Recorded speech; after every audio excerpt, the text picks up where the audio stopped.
જો મિત્રો આપણે પાળિયાદની જગ્યામાં આવી ગયા છે, જ્યાં આપણે જગ્યાની વાત કરતા જે ગૌશાળા બતાવવાની છે।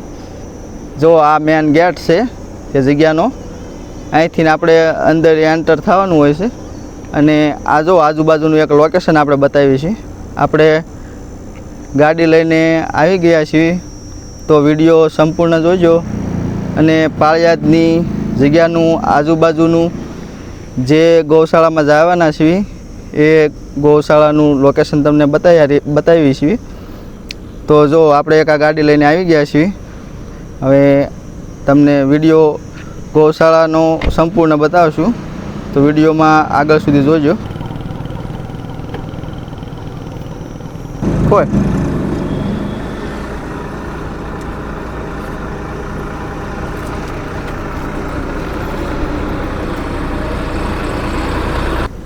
તો મિત્રો જો હવે આપણે ફાઇનલી આપણે પાળિયાદની ગૌશાળા તમને બતાવવાના છીએ। પાળિયાદની ગૌશાળામાં આવી ગયા છીએ। તો જો આ ગૌશાળા છે, આ ગૌશાળામાં આપણે જવાના છીએ અને ગાયો તમને બતાવવાના છીએ, જે ગીર ગાયો છે પ્યોર, એની સંપૂર્ણ ગીર ગાયોની માહિતી આપશું। તો હવે જો આપણે એક ગેટમાં એન્ટર થઈએ છીએ।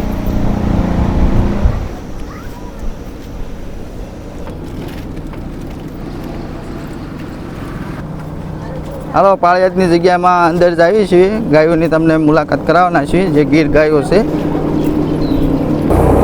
તો મિત્રો આ ગાયોની આપણે ઘાસચારો નાખવાનો હોય છે આ જગ્યામાં।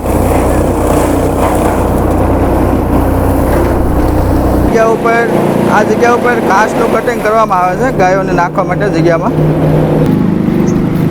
જો આપણે જગ્યામાં અત્યારે જઈ રહ્યા છીએ, તો જગ્યાની ગાયોની નજીક આપણે પહોંચી ગયા છીએ।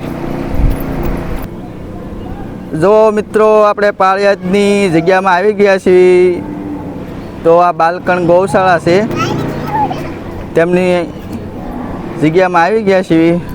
જો મિત્રો આજે આ ગૌશાળામાં આપણે આવી ગયા છીએ। નાના નાના ગાયોના વાસરડા છે, ગીર ગાયના। જો એક અહીંયા આપણી બાજુમાં બોલાવ્યું એટલે આવી ગયું છે। જો ગાયોની ગૌશાળામાં અહીંયા મેન ગેટ ઉપર એક આ બેલ હોય છે। જો આ જગ્યાના મહંતો હતા તેમના ફોટા છે।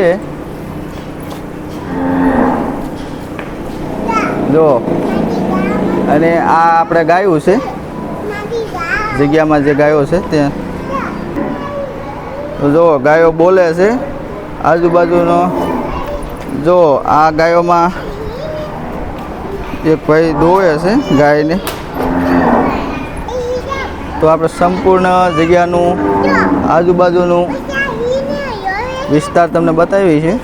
આખી ગૌશાળા છે, જો મોટી જબર છે, પ્યોર અહીંયા ગીર ગાયો જ છે।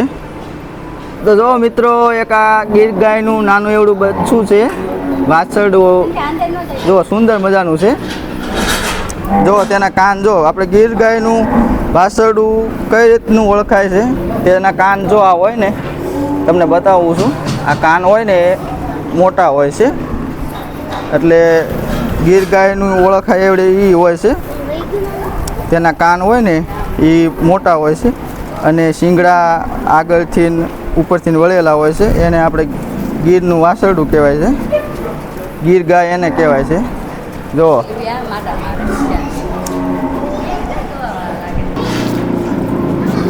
તો આ જગ્યાની આપણે વાત કરી તો બોટાદ જિલ્લામાં પાળિયાદમાં આ જગ્યા આવેલી છે, શ્રી બાલકણ ગૌશાળા। સુંદર મજાની ગીર ગાયો છે, જે હજારોની સંખ્યામાં છે। આ ગીર તમે પશુપાલન કરતા હોય મિત્રો, તો તમને ગીર ગાયની નોલેજ ન હોય, તો આપણે આ વિડીયોમાં આપણે ગીર ગાયનું નોલેજ આપવાના છીએ।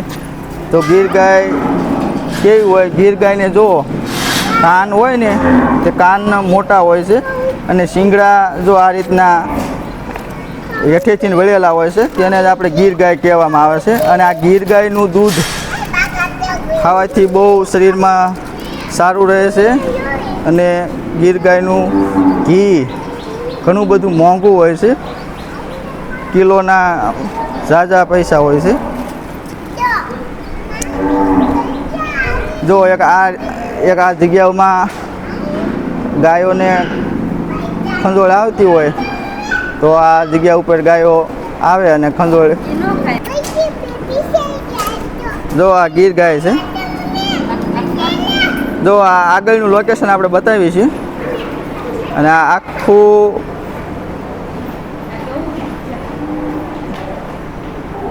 જો મસ્ત. જો આપણે આ જગ્યામાં સંપૂર્ણ ગાયો બતાવવાના છીએ તો વિડીયો જોયા રાખજો, સંપૂર્ણ વિડીયો. જો આ ગીર ગાયો છે, હજારોની સંખ્યામાં ગાયો છે. જો આ મસ્તની ગૌશાળા છે, પાળિયાદમાં આવેલી છે. જો મિત્રો આ મસ્તનું લોકેશન આપણે બતાવીએ છીએ જે પાળિયાદમાં આવેલું છે. ઘણી બધી હજારોની સંખ્યામાં ગાયો આવેલી છે. જો આ ગાયો આપણે બતાવીએ છીએ. આ પ્યોર ગીર ગાય છે. જો તમને ગીર ગાયની ઓળખ બતાવી આપણે, જેના કાન મોટા હોય છે, શીંગડા નીચેથી વળેલા હોય છે અને તેનું દૂધની જો આપણે વાત કરવી તો 2% દૂધ વધારે કરતી હોય છે. 8-9 લીટર દૂધ કરતી હોય છે. જો આ સુંદર મજાનું આપણે દ્રશ્ય બતાવીએ છીએ. જો આ ગાયો અત્યારે ખાઈ રહી છે. ઘણી બધી હજારોની સંખ્યામાં ગાયો છે. જો મિત્રો આ આજુબાજુનું લોકેશન આપણે બતાવીએ છીએ. જો સંપૂર્ણ ગાયો બતાવવાની કોશિશ કરશું આપણે આપણા વિડીયોમાં, તો વિડીયો આગળ સુધી જોજો. તો આ બધી પ્યોર ગાયો ગીર ગાયો છે. જો તેને આ રીતનું ખાવાનું નાખેલું છે તો ખાઈ રહી છે. જો ઘણી બધી ગાયો છે જે હજારોની સંખ્યામાં છે.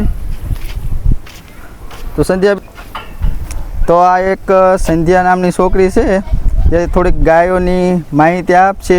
આ સંધ્યાબેન, તમે કઈ જગ્યાએ છો અત્યારે? અત્યારે તો હું ગૌશાળા પાળિયાદમાં છું. પાળિયાદની ગૌશાળા કઈ જગ્યા ઉપર આવેલી છે? આપણા સબસ્ક્રાઈબર મિત્રોને આ જગ્યાની મુલાકાત લેવી હોય તો આ જગ્યા કઈ જગ્યા ઉપર આવેલી છે તેની થોડીક માહિતી આપો. બોટાદમાં આવેલી છે. બોટાદ જિલ્લો?